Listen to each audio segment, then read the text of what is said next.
بسم اللہ الرحمن الرحیم۔ گناہوں کی بخشش۔ رسول اللہ صلی اللہ علیہ وآلہ وسلم نے ارشاد فرمایا، جو شخص صبح کی نماز کے بعد 100 مرتبہ سبحان اللہ اور 100 مرتبہ لا الہ الا اللہ پڑھے گا تو اس کے سب گناہ معاف ہو جائیں گے، بے شک وہ سمندر کی جاگ کے برابر ہوں۔ استغفر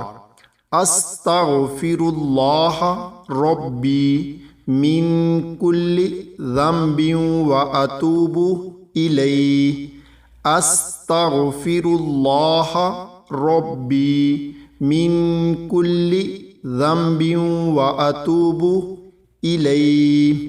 اللہ تعالی ہم سب کو بھی اس پر عمل کرنے کی توفیق عطا فرمائے، آمین۔